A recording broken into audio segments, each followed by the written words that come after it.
Hola chicos, buenas noches, bienvenidos a todos. Qué bueno que pudieron venir el día de hoy y pues de una manera diferente hoy o rara. Yo soy el escogido del día de hoy para dar la enseñanza y creo que esta enseñanza prácticamente era algo que necesitaba yo entender para mi vida.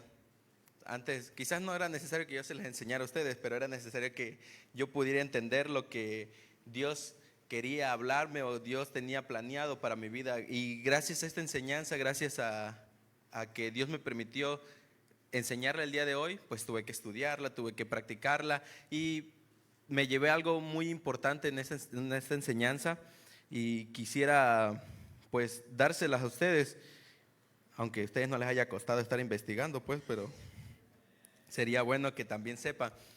Y antes de iniciar quisiera que pudiéramos orar y pues ahí donde están, creen sus rostros. Señor Jesús, gracias porque tú me has permitido estar en este lugar el día de hoy. Gracias porque tú nos has permitido venir a adorarte, Señor, porque el día de hoy es un día que hemos dado para ti, Señor. Nuestro servicio, nuestras fuerzas, nuestra voz, nuestras manos, nuestros pies, Señor. Tú úsalos para gloria y honra tuya, Señor. Que las personas que vengan el día de hoy puedan aprender algo nuevo, algo bueno, Señor, que viene de tu voz. Y todo esto te lo pedimos en el nombre de Jesús. Amén. Y, y si gustan pueden poner el título. Y creo que es un poquito difícil de entender. Bueno, menos yo no lo entendía ahí. Pero dice, Dios no hace basura. Y creo que desde el título es algo intuitivo a empezar a percibir de qué va a tratar el tema. Y quiero que busquen en su versículo, en su Biblia, el versículo de Efesios 2:10. Es con el versículo que estaremos aprendiendo hoy, o es creo que de los más importantes, porque tengo como 50 versículos y creo que los voy a tener que leer yo. Y dice Efesios 2:10, pues somos la obra maestra de Dios. Él nos creó de nuevo en Cristo Jesús a fin de que hagamos las cosas buenas que nos preparó para nosotros tiempo atrás. Y, y para los que todavía no hayan entendido más o menos de qué va a tratar esta enseñanza, quiero hablarles sobre un propósito, sobre el propósito que tenemos nosotros en esta tierra. Y quiero ilustrárselos de una manera más sencilla con historias bíblicas que pueden ser fáciles de entender, porque quizás hablar de mí o quizás hablar, no sé, de mis padres o de nuestros pastores, pueden decir, pero es que ellos tienen errores o ellos no son alguien que puede representar tanto hacia mi vida, sino que por eso quiero quizás enfocarme más en estas personas que dice la Biblia y que contaron sus historias. Y quiero empezar con una que quizás todos aprendimos de niños, bueno, todos que iban a una iglesia aprendimos de niños, es la historia de José. Para empezar, ¿se acuerdan que José tenía sus 11 hermanos cuando él era pequeño? Y algo muy característico de José era que a él lo apodaban José el ¿qué? José el soñador. Y José tenía esa característica muy importante porque Dios le mostraba a través de sueños que en algún futuro él iba a ser alguien grande, alguien quizás poderoso, alguien influyente, pero no porque lo soñó un día, al siguiente día ya lo era, o mágicamente apareció así de la nada, estoy en un palacio, o soy millonario. No, o sea, para nada. Creo que el camino que tuvo José fue uno de los más difíciles para llegar hasta donde llegó, que fue al final ser gobernador de Egipto. Pero si vamos recordando, primero sus hermanos lo meten a un pozo, a una pileta, podemos decir un hoyo, que pues estaba seco en ese tiempo, pues. Pero los tuvieron encerrado ahí hasta que pasaron una horda, unos vendedores, unas personas que compraban esclavos o, bueno, que se dedicaban a eso, al tráfico, pues, podemos decir así, de personas. Y sus hermanos se les ocurre una gran idea. Ven que va una caravana de madianitas, creo que sí eran madianitas que iban en caravana cerca de donde estaba José encerrado en el pozo, y sus hermanos se les ocurre, ¿y si vendemos a José? Nos podemos librar de él. Y pues entre todos sacan a José del pozo y van y lo ofrecen. Los madianitas solo le dieron 20 monedas de plata.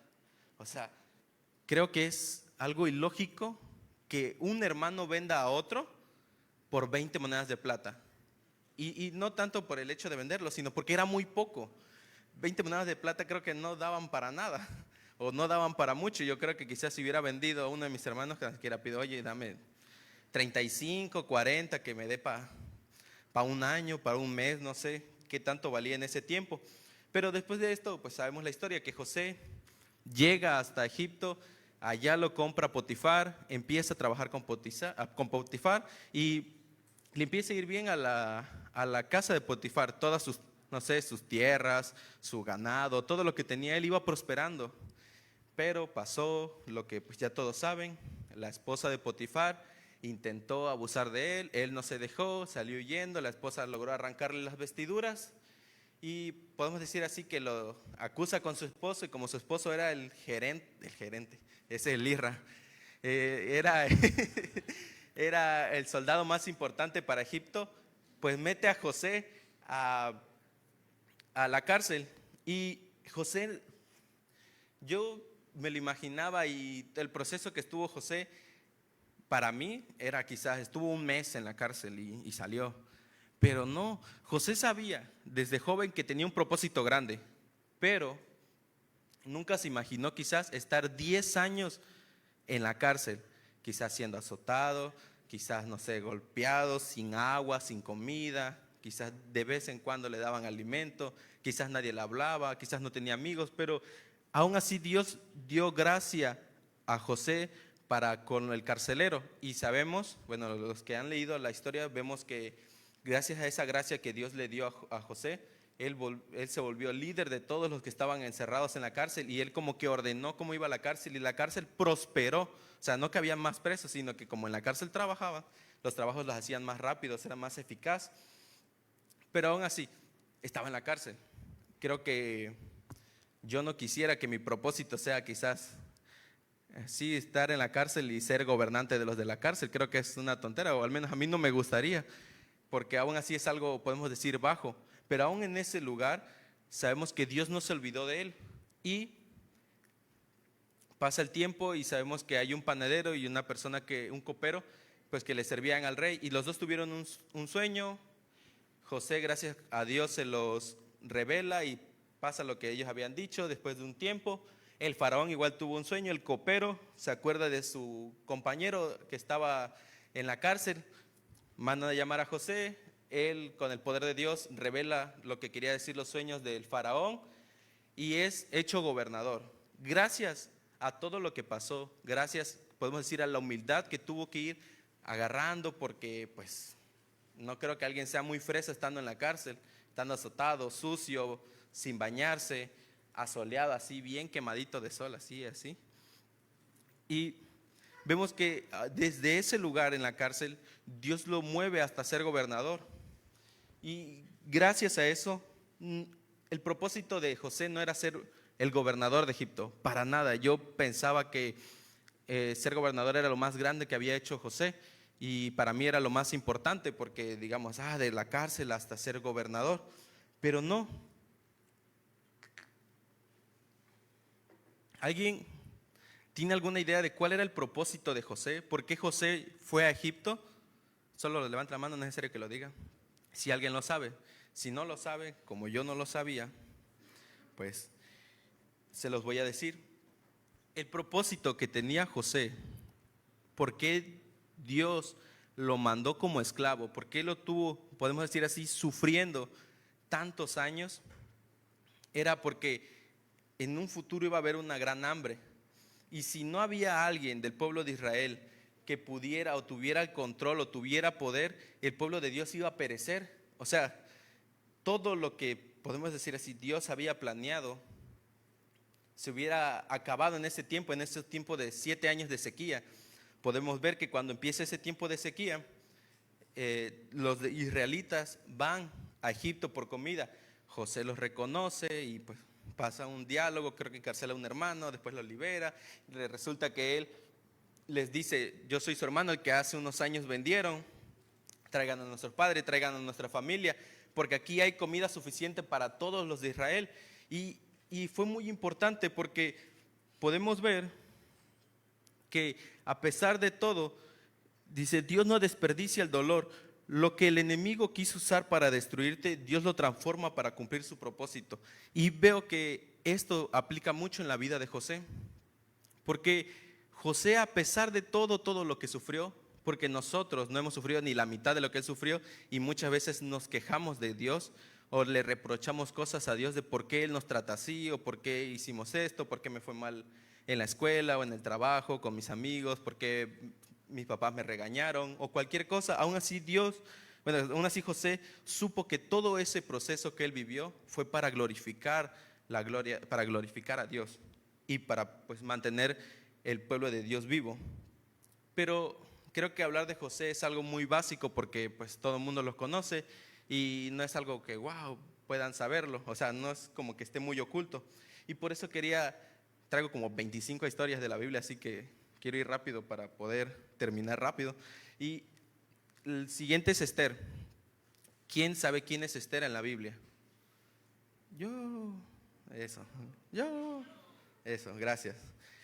Y para parafrasear rápido, porque el de José me tardé 10 minutos. Rápido, Esther era una niña que fue huérfana, la adoptó un primo, Mardoqueo, y después de un tiempo, pues dice la Biblia que era muy bonita y Dios tenía gracia con ella. Y el rey Asuero prácticamente podemos decir, la agarró como esposa y ella, pues como dice la Biblia, que era muy bonita y era muy agraciada, pues vivía con el rey. Pero el rey era tan poderoso, las reglas eran tan estrictas que aunque ella era la mujer o la esposa del rey, no podía ir y acercarse como cualquier otro. Por ejemplo, ahorita los que tienen sus papás juntos, que ven que llega su mamá y le da un beso a su papá, eso era imposible en ese tiempo, porque el rey tenía su lugar, su área, donde quizás habían puros guardias o puras personas con mucho poder, y que alguien entrara ahí sin permiso era fatal, lo mataban pues. Así que en esa historia aparece una persona que era muy amigo del rey Asuero, que se llama Amán. Y Amán ideó una estrategia como que hacer una nueva ley para poder matar a todos los judíos. Y el rey ni se había dado cuenta y como era su gran amigo lo dejó a hacer la ley que él quisiera. Y los judíos cuando se enteran van hacia Esther para pedirles ayuda de que por favor hablara con el rey, porque si no iban a matar a todo su pueblo. Y pues Esther, sabiendo que era imposible que pudieran acercarse al rey, pues dijo, no puedo, o sea, si yo entro me van a matar, no va a servir de nada. Y por eso les voy a leer una parte que es Esther 4, 13, 14. No pienses, le mandó Mardoqueo una carta a Esther, no pienses que escaparás en la casa del rey más que cualquier otro judío, porque si callas absolutamente en este tiempo, respiro y liberación vendrá de alguna otra parte para los judíos, pero tú y la casa de tu padre pereceréis, y quién sabe si para esta hora has llegado al reino.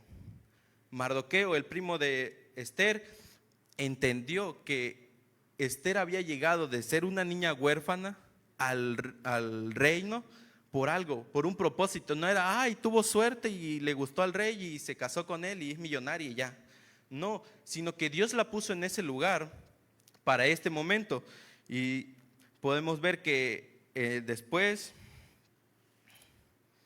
Esther le contesta, ve y reúne a todos los judíos que se hallan en Susa y ayunad por mí, y entonces entraré a ver al rey, y aunque no sea conforme a la ley, o sea, y si perezco, que perezca. O sea, ella estaba arriesgándose a quizás entrar a la fuerza y que el rey dijera, no, pues mátenla, porque no puede hacer eso.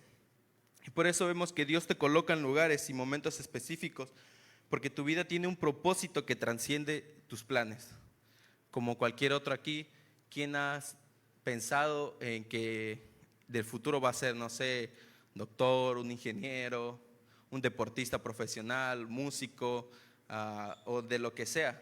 Y quizás ella nunca se imaginó estar en un castillo y después de eso pensó que ese era su propósito, estar ahí nada más. Pero no, Dios la puso no solo en el castillo, sino en un lugar de honor, y por eso fue útil para el reino de Dios, porque cuando estaba amenazado el pueblo de Dios para muerte, no para un castigo, no para encarcelamiento o esclavitud, sino para muerte, Dios tenía a alguien en ese lugar importante que podía ayudar y podía salvar a su pueblo, con el poder de Dios, obviamente. Y podemos avanzar a la siguiente historia. Quiero ir rápido porque llevan 15 minutos y no voy ni en una cuarta parte. Y la tercera historia que les quiero contar es sobre Moisés. Creo que Moisés hemos escuchado mucho, pero sabemos que Moisés había nacido en tiempos que eran muy difíciles para un hijo de Dios, para un hebreo. Sabemos que en ese tiempo el faraón mandó a matar a todos los niños que acababan de nacer, y la mamá de Moisés, muy astuta, lo mete en una canasta y lo pone en el río Nilo, y podemos decir es coincidencia, pero sabemos que es Dios, y que lo encuentra la hija del faraón, lo adopta, lo cría, y no solo lo crece como que, ay, mijito ya, sino que él tenía características muy importantes, que podía ser un candidato para ser faraón, el siguiente faraón, o también podría ser un gran guerrero, porque él en sus estudios, en su crianza, tuvo esa posibilidad. O sea, fue creciendo quizás con los mejores maestros, quizás practicando con los mejores guerreros y teniendo, no sé, las mejores clases de leyes que hubieran en ese tiempo en Egipto. Y sabemos que más adelante él ve que un egipcio está golpeando, está maltratando a un hebreo, y él se mete, mata al egipcio, y pues al parecer lo descubren, lo cachan, y él lo primero que hace pues es huir. Dejó su vida en el castillo, en el reino, en el palacio del faraón, por irse huyendo al desierto porque mató a una persona. Quizás ni siquiera le iban a hacer nada, quizás ni siquiera le iban a castigar, porque él podría haber sido el siguiente faraón. Quizás solo lo iban a perdonar fácilmente, pero quizás su miedo fue lo que lo impulsó a irse, y estuvo en el desierto 40 años. O sea, creo que aquí nadie tiene 40 años. Imagínense toda esa vida estando en el desierto, es prácticamente una vida completa. En ese desierto conoció a alguien, imagino, se casó, tuvo hijos, dice que estaba pastoreando las ovejas, pero no eran ovejas de él, eran ovejas de su suegro. Y en una de esas veces que estaba pastoreando sus ovejas, creo que ya se sabe la historia de la zarza ardiendo, y que estaba esa zarza ardiendo, era algo que no era normal, y él se quiere acercar porque era una zarza que ya llevaba rato ardiendo, y la zarza se consume muy rápido. Y cuando él se va acercando, bueno, creo que sería mejor leerlo porque voy muy rápido y no quiero perderlos tanto. Pueden buscar Éxodo 3 del 4 en adelante, hasta que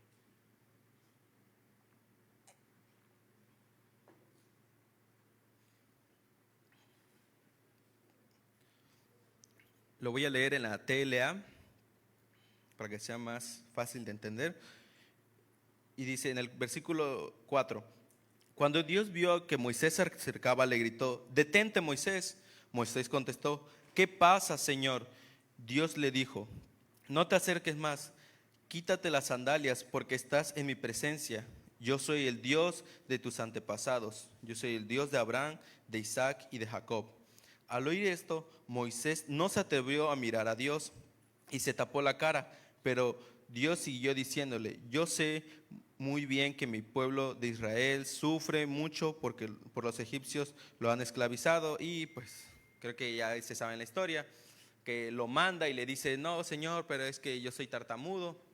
Pero aún así Dios le dice que Él va a hacer todo para que Él pueda llegar con bien, y le promete muchas cosas. Y muy bonito, ¿no? Podemos decir: pero es que esa persona era Moisés, y Moisés estaba muy preparado para eso. Y aún así, yo creo, esa es mi manera de verlo, porque quizás yo hubiera actuado así, lo hubiera hecho, yo se hubiera ido con Faraón, yo se hubiera peleado, pero lo hubiera hecho con un gran miedo, con un gran temor, porque te estás enfrentando prácticamente al reino más grande que había en ese momento. Porque sí, los del pueblo de Israel eran muchísimos más, pero eran esclavos, no tenían armas, quizás no tenían ni siquiera mucha fuerza porque no los alimentaban bien. Y aún así, Moisés se atrevió a ir, podemos decir, físicamente solo, porque dejó a su esposa, dejó a sus hijos, dejó a toda su familia, para ir a Egipto y ahí ponerse frente al faraón y decirle que libera a su pueblo. Además, ya todo el mundo sabe qué es lo que pasó, que lo dejó ir, lo fue a buscar, después lo volvió a dejar ir. Y muy importante que para mí llamó mucha atención en esta historia, y es que tu pasado no te descalifica. Dios nunca se olvidó de Moisés estando en ese lugar. Dice, Dios no busca perfectos, busca personas que estén disponibles. ¿Y quién más que Moisés en ese momento? Moisés creo que era la persona más disponible del mundo, porque pues sí estaba cuidando las ovejas, pero era el único hebreo que no estaba esclavizado. Porque ¿qué otra persona de otro pueblo va a ir a liberar a un pueblo del que no pertenece, del que no conoce nada, del que no siente amor por él, más que un mismo hebreo? Y para seguir avanzando, vamos a la historia número 4, que es con Pedro. Y, y yo me identifico muchísimo, muchísimo con esta historia, porque creo que en algún momento de nuestra vida todos hemos sido como Pedro. Y sabemos que antes de que Pedro empezara a seguir a Jesús, él era una persona con un carácter muy débil, que era, no sé, podemos decir muy gritón, muy exagerado, quizás por la forma de su trabajo, quizás por su crianza. Pero después que está viviendo con Jesús 3 años y medio, sabemos que había adaptado su cultura, su manera de hablar, su ejemplo, y era, siempre era de los primeros que saltaban, así como cuando, no, es que están buscando a Jesús, no, que vengan a buscarlo, yo aquí estoy y yo lo voy a defender y yo voy a morir por Jesús y yo me voy a esforzar por él y yo voy a hacer todo lo posible para que Jesús esté bien. Pero cuando llega el momento de la prueba, cuando arrestan a Jesús y sabemos que Pedro lo seguía de cerca, empieza a negar a Jesús, lo empieza a negar con una niña, o podemos decir así, como un adolescente que quizás estuviera en estos tiempos en secundaria o en primaria, y le dice, no, es que tú eres de esos que estaban con Jesús por tu manera de hablar. Y él empieza a hablar mal, empieza, no sé si a maldecir a Jesús, empieza a negarlo. Y pues sabemos que es algo muy doloroso, porque nosotros en algún tiempo lo hemos hecho, ya sea en la escuela, ya sea en el trabajo. Hemos dicho que no somos cristianos, o no lo demostramos, o decimos que sí somos cristianos, pero nosotros no lo demostramos. Y las personas, en vez de querer venir a la iglesia, en vez de querer ser parte de este cuerpo de Cristo, se alejan porque nosotros no reflejamos eso. Después de que Pedro niega a Jesús, cuando Jesús resucita, cuando Jesús vuelve a la vida, lo va a buscar. ¿Y se acuerdan qué estaba haciendo Pedro en ese tiempo, en ese momento? Pedro regresó a pescar. Pedro regresó a ser la persona que era antes de Jesús. Pareciera que ese tiempo que estuvo con Jesús no valió la pena. O sea, que 3 años y medio quizás predicando, evangelizando, no sé si hasta sacando demonios o hablando buenas cosas o predicando la palabra, pero en ese momento que se va Jesús, que muere, es como si todo se hubiera echado a perder, como que, perdí 3 años de mi vida siguiendo a Jesús, no valió la pena. ¿Y qué voy a hacer si lo único que sé hacer es pescar? Y él regresa a ese lugar, y cuando Jesús lo va a buscar, lo encuentra que él está pescando, y todos sabemos lo que le dice: Pedro, ¿me amas? Sí, Señor, tú sabes que te amo. Apacienta mis ovejas. Pedro, ¿me ama? Sí, Señor, tú sabes que yo te amo. Apacienta mis ovejas. Y le dice una tercera vez, que creo que es así como Dios nos habla, porque es de una manera muy tierna. En ningún momento él llegó gritando, ¿por qué me negaste? ¿Por qué te fuiste? ¿Por qué corriste? No, él llega con una manera amorosa, y él te llega a decir, ¿me amas? Y Pedro, ya la tercera vez, no sé, me imagino, al menos yo me hubiera quebrado mucho por las palabras de Dios. o de Jesús en este caso, de que quizás podemos decir está dudando de mí, está dudando que lo amo, porque ya me preguntó 3 veces y las 3 veces ya le dije que sí, y aún así piensa que no lo amo o aún así lo duda. Y para mí es muy importante la lección que nos da Pedro, porque sabemos que Dios no borra tu llamado por tus errores. Yo he servido muchos años en la iglesia desde pequeño y me he equivocado muchísimas veces, pero aún así Dios me vuelve a poner aquí, aún así Dios me vuelve a buscar. Él te restaura y te recuerda que todavía hay una misión para ti, a pesar de todos tus errores, porque podemos decir así, somos jóvenes y no es una excusa, pero muchas veces nos equivocamos, muchas veces nos dejamos llevar por esa pasión juvenil, ya sea con el relajo, ya sea con las amistades, ya sea íntimamente. Y aún así, aunque tú pases esos errores tan grandes o esas dificultades y hayas fallado, aún así Dios no te olvida. Aunque estés en el peor momento de tu vida, Él no te va a olvidar y Él siempre va a buscarte otra vez. Por eso, y quiero repetírselos, la lección que nos da esta historia de Pedro es que Dios no borra tu llamado por tus errores. Él te restaura y te recuerda que todavía hay algo importante para ti. Siempre, siempre, siempre, no importa que tengas 10, 15, 20, 30, 100 años, Dios siempre va a estar buscándote. Y me voy a adelantar y ya para terminar, o la última historia que quiero contarles es la de David. Creo que todo mundo sabe quién es David, aunque no sea cristiano, aunque no lea la Biblia. Hemos escuchado esas historias muchas veces. Sabemos que David mató a Goliat, pero el trasfondo que tiene David es mucho, mucho, muy difícil. Y quiero que busquen primera de Samuel 6, los que trajeron su Biblia o en su teléfono.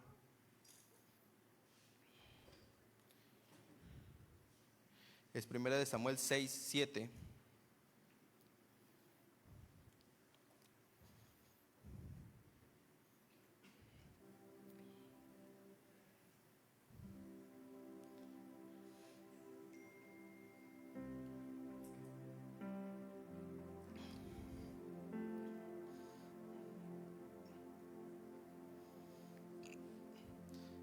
Esta parte de la Biblia es cuando Dios le dice a Samuel que vaya a ungir a un nuevo rey porque Saúl había desobedecido, porque Saúl había fallado y Dios ya había desechado a Saúl. Se escucha muy feo que lo haya desechado, como si fuera literalmente una basura. Y pasa esto de que Dios le habla a Samuel y le dice en 1 Samuel 6, 7: haced pues ahora un carro nuevo y tomad luego 2 vacas que críen, a las cuales no haya sido puesto yugo, y uncid las vacas al carro y haced volver sus becerros detrás de ellas. A casa tomaréis luego del arca de Jehová y la pondréis sobre el carro y las joyas. Y bueno, creo que ya bueno, si saben qué historia es cuando los filisteos regresan el arca. Sí, bueno, si no se lo sigo leyendo. Dice en el 9: y observaréis y sube por el camino de su tierra a Bet-Semes. Él nos ha hecho este mal tan grande, y si no, sabremos que es humano que no es humano la que nos ha herido, sino que esto ocurrió por accidente. Me gusta esta historia cuando los filisteos regresan el arca, porque podemos decir que es por David, pero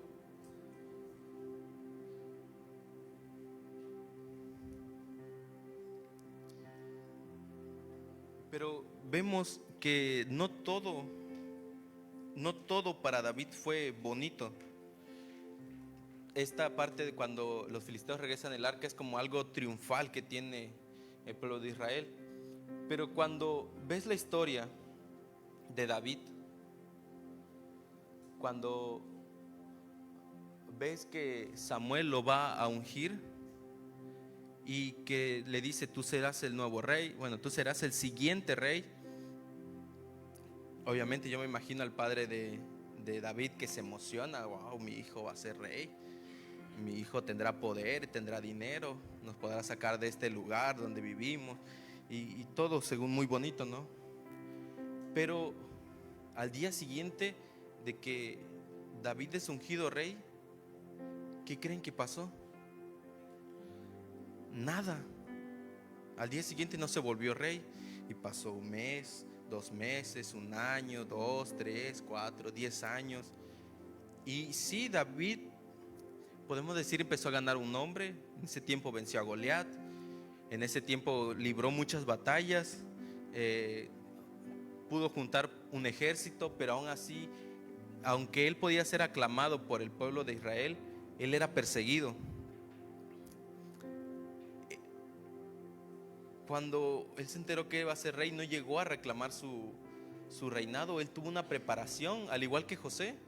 Cuando él se enteró que, o en sus sueños, le decía a Dios que iba a ser alguien importante, no, bueno, sí fue a decirlo, pero no pasó nada. Yo me imagino que David de la misma manera estaba esperando el momento correcto, porque muchas veces Dios le puso en sus manos, le puso la posibilidad de poder matar a sus enemigos, de poder matar al rey Saúl, y aún así no lo hizo. Y esto es una palabra que Dios me daba para muchos de los que están aquí, que el propósito de Dios no puede tardar. Bueno, el propósito de Dios puede tardar, pero nunca se detiene, a pesar de que pasen años y años y tú no lo veas que viene, tú no veas que va creciendo, ya sea tu ministerio, ya sea tu llamado o lo que Dios te ha dicho. No tengas ese temor de que no se vaya a cumplir. Yo aquí recuerdo en el año 2017 que tuvimos nuestro primer campamento Convicción, y los pastores que vinieron oraron por muchos de los que están aquí y a muchos le profetizaron. Yo recuerdo que habían dos personas que estaban, pues 2 hermanas que estaban agarradas de la mano cuando estábamos en el momento de la administración, y la pastora que vino ese día les profetizó y le dijo: en ustedes veo un ministerio de pastorado y un ministerio de profeta. Y eso fue en el año 2017, estamos en el año 2025, van 8 años y no ha pasado. Ninguna ahorita es pastora ni es profeta, o sea, en este tiempo, pero no significa que no vaya a pasar. No significa que en un futuro, en 2, 3, 4, 5 años pueda suceder, y no significa que Dios se detuvo o Dios se olvidó. Es que eso que te dijo la pastora no era verdad, ese no era yo. O sí, ya me acordé que sí yo dije eso. Para nada. Y así como esa, hay muchas palabras que Dios ha dado en esta casa, y para enseñárselas o para decirles sobre palabras hacia nosotros, creo que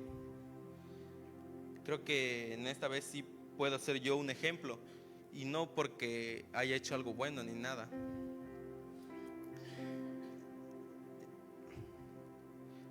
Toda mi niñez y parte de mi juventud, de mi adolescencia, juventud, todavía estoy joven, de mi adolescencia, yo recibí muchas palabras de parte de Dios.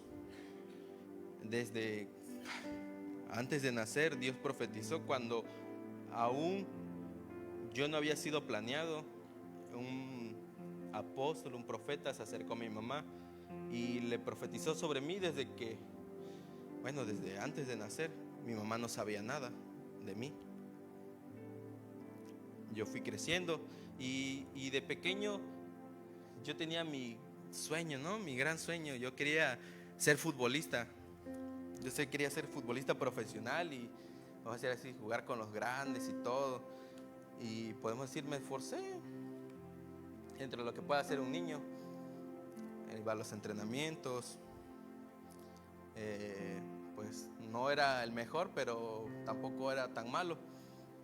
Estaba en la selección de la escuela. Me iba bien.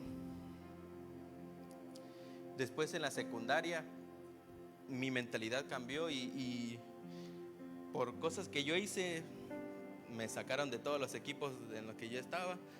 Dejé de jugar fútbol, no me lesioné ni nada, fue castigo de mis papás. Y mi mentalidad fue cambiando y yo dije, bueno, quizás mi propósito no era jugar fútbol. yo más grande, en finales de prepa y la universidad, mi sueño era ser un gran ingeniero, ¿no? Alguien reconocido, alguien de renombre, y que cuando yo tuviera, no sé, 30, 35, 40 años, me dijeran en la calle: hola ingeniero, ¿cómo estás? Ingeniero. y, y sí, de grande, pues sí, trabajar, tener, no sé, mi carro, mi casa, pues mi familia. Y sí, servir en la iglesia. No, nunca me imaginé tampoco viviendo una vida loca ni nada. O sea, pero ese era lo que yo soñaba o mis planes. Porque lo que fue finales de la prepa y toda la universidad me esforcé mucho. Me esforcé porque quería ser el mejor. Porque quería ser alguien reconocido por mis méritos, por mis estudios. Y este año todavía tuve muchas posibilidades de cumplir esos sueños. Eh, pero Dios me llamó y me estuvo insistiendo como 3 meses, semana con semana: hijo, no te vayas, hijo, quédate, te pido un año, solo quédate un año. Y yo: no, pero es que allá me va a ir bien, es que tengo unos amigos que me están recomendando y allá me van a dar un buen sueldo y allá voy a cumplir todo lo que yo quiero y quizás esté ya 5 o 6 años, comprar mi camioneta, comprar una casa o hacerla y me va a ir bien y voy a ganar tanto al mes y tanto al año. Y trabajé tanto, me esforcé tanto en la escuela por cumplir ese propósito que yo me puse. Y fue tanto la insistencia que sentía de parte de Dios. Y le dije: sí, está bien, voy a quedarme, pero voy a quedarme un año nada más. Le empecé a servir a Dios de tiempo completo, sin excusas, sin pretextos, sin nada. Yo ya le servía, obviamente, desde pequeño. Empecé tocando la batería. Después de un tiempo empecé a estar en el audio. También estuve en las luces. Estaba en el ministerio de niños. Cuando empezó pandemia, que pues podemos decir así, se detuvieron los servicios. Yo quería servir en algo y empezó aquí en la congregación. Vino un chico que sabía de todo esto, de las transmisiones, las cámaras, y me metí y estuve sirviendo ahí. Pero nunca me imaginé yo en un futuro estar 100% en la iglesia. O sea, no, sí, yo sabía, yo soy hijo de pastor y sé lo que lleva una iglesia, sé el trabajo que lleva, sé que no es algo que así nada más se deja de un domingo para otro y de otro domingo y otro domingo, sino que toda la semana lleva un trabajo y debe de haber alguien que esté ahí.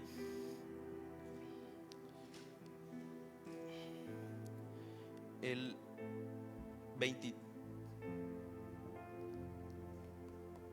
23 de noviembre hago 4 meses que empecé a trabajar para Dios de tiempo completo. Y en estos 4 meses creo que mi manera de pensar ha cambiado demasiado. Porque de todo lo que trabajé, todo lo que me esforcé en la escuela, podemos decir así, Dios lo destruyó, lo quitó. Y no como algo malo, no quiero que se sientan mal o que se enojen con Dios o que ustedes digan: a mí también Dios me quitó mi idea y lo que yo quería, sino como algo bueno. Dios me llamó aquí para servirle. Y les cuento todo esto porque hace como un mes iba en el carro y iba con algunas personas y me preguntan que si cómo me veía en un futuro. Y siempre que me preguntaban eso, yo estaba lo mismo. Yo me veo con mi camionetona, yo me veo con mi casa, con mi esposa, con mis hijos, y sí, asistiendo a la iglesia, pero veo que ahora todo es superficial. Y cuando me preguntan esto hace como un mes, yo les respondo que no sé cómo va a ser mi vida, pero ya no me puedo ver en un futuro, ya sean 5, 10, 15 o 20, 50 años más, que no esté 100% sirviéndole a Dios. O sea, yo siempre quiero ser, conmigo soy muy estricto con mis decisiones, y si yo digo algo, yo hago todo lo posible por cumplir eso. Y cuando yo dije eso, cuando yo dije que solo quería servirle a Dios, obviamente no digo que no voy a buscar un trabajo o no voy a tener otra fuente de ingresos, pero para mí lo más importante es Dios. Y resalta mucho porque Dios me ha venido hablando muchas veces. Y se han de acordar ustedes quizás que el pastor Iván, el que vino para Convicción, el de jóvenes, nos mandó a llamar al frente, a Londra y a mí. Y es maravilloso porque algo que yo ya había olvidado, algo que yo le prometí a Dios hace 2 años, yo le prometí a Dios que nunca quería alejarme de Él. Un pastor oró por mí y me dijo que así iba a ser, que Dios no me iba a dejar que me alejara de su presencia, nunca me iba a alejar de servir. Y a mí se me había olvidado. Yo quizás habría pensado, fue en un momento de ministración y tú tienes el corazón sensible y pasa esto, pero pasa el tiempo y lo olvidas. Y yo lo había olvidado, yo había olvidado mi promesa que yo le había hecho a Dios. Y el pastor Iván se me acerca y me lo dice directamente: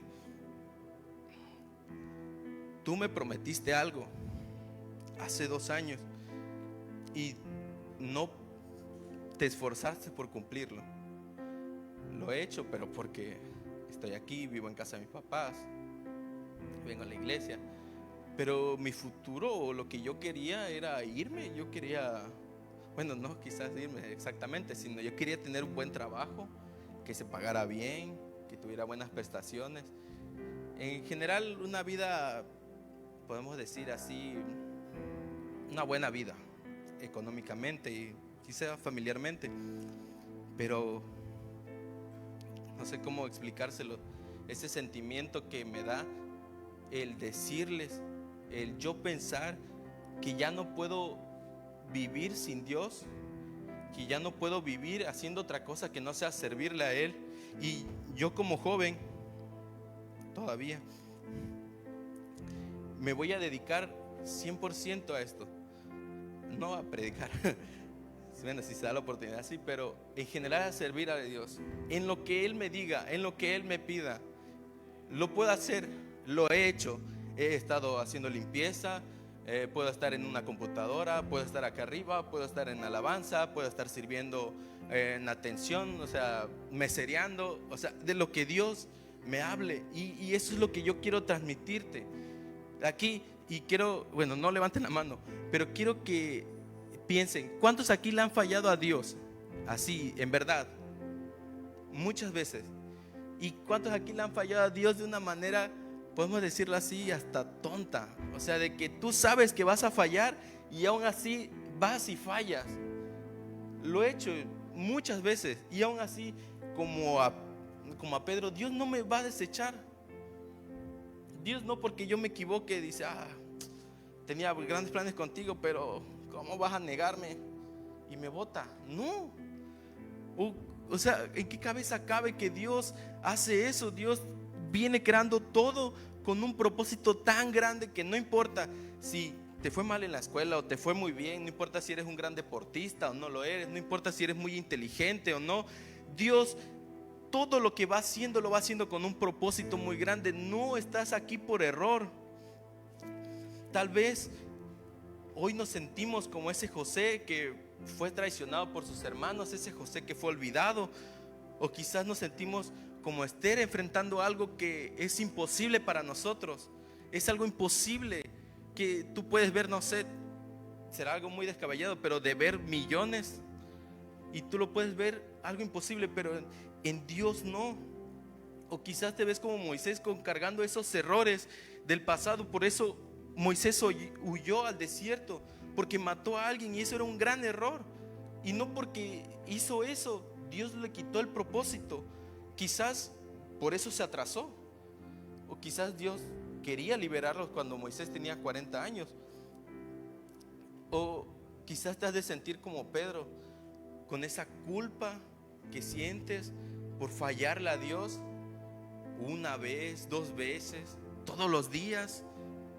Hay veces que te sientes tan mal y tú sientes que Dios te quiere redarguir y te pones tú mismo esa pared ante Dios, como diciendo: Dios, ya te fallé, lo siento, ya es que no puedo orar porque ayer te fallé, lo siento. O tal vez te sientes como David, que a pesar de todo lo que te ha pasado, tú sigues esperando ese día en que Dios, es que Dios me dijo que yo voy a ser pastor, y está bien, yo voy a esperarlo aquí, y ya van 5 años, y ya van 10 años y nada. Creo que Dios se olvidó de mí. Creo que Dios se olvidó que me dijo que iba a ser pastor. Seguro alguien más ya es pastor en vez de mí. Pero escribí algo que me gustó mucho, que sentí en estos momentos de esta semana de oración, y quisiera que lo atesoren ustedes, porque quizás esto es algo que Dios quiere hablar a tu vida. Dice: Dios no ha terminado contigo. Tu historia no está en pausa, está en proceso. Y en ese proceso Él está formando tu carácter, tu fe y tu identidad. El enemigo quiere hacerte creer que ya perdiste tu oportunidad, que no tienes valor, que lo que haces no importa. Pero Dios no hace basura. Dios no improvisa. Tú estás en este lugar por algo. No es de que, es que hoy no trabajé, voy a ir a la iglesia. O, no, es que mi papá me está mandando y yo no quiero ir, pero ni modo, si no, no me da dinero para salir a cenar. No. Cada lágrima, cada fracaso, cada silencio, Dios lo usa como parte de un plan más grande. José tuvo que pasar por el pozo para llegar a un palacio. Esther tuvo que pasar por el riesgo para salvar la vida de su pueblo. Moisés tuvo que enfrentar su miedo para liberar a otros. Pedro tuvo que caer para entender la gracia de Dios. Y David tuvo que esperar para ser rey en el momento correcto. Y Melqui tuvo que perder una gran oportunidad de trabajo para poder entender tu amor.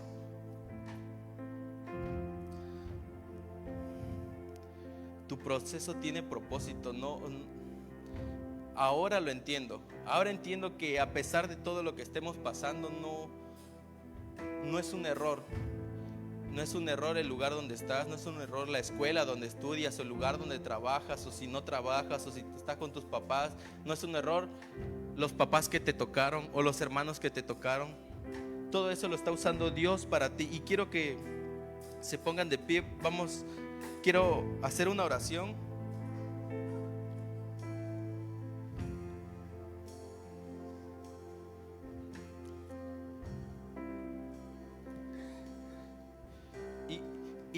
Y que piensen esto.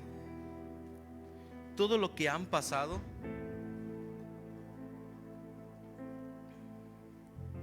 todo eso que han sufrido, podemos decir, ese fuego que están atravesando en este momento, no es un fuego que te está quemando.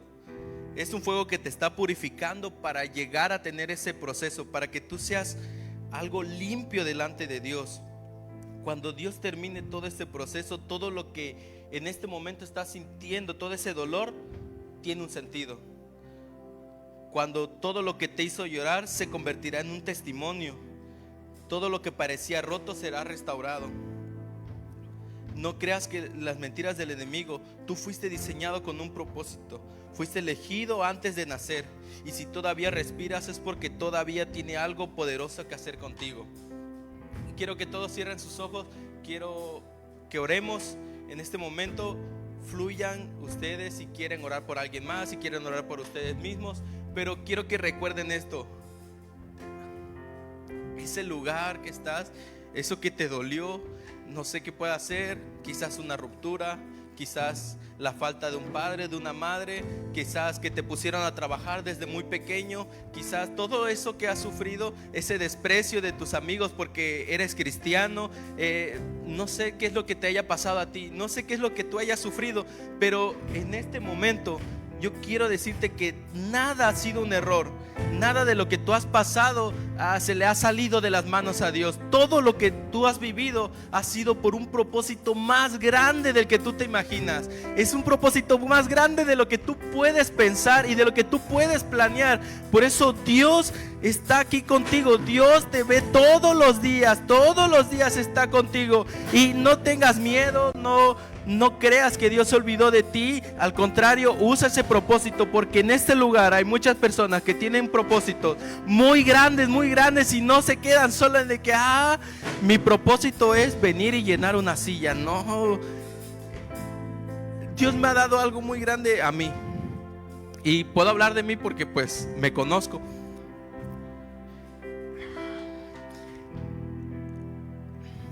Antes de nacer, Dios le dio una palabra a mis padres que era para mí.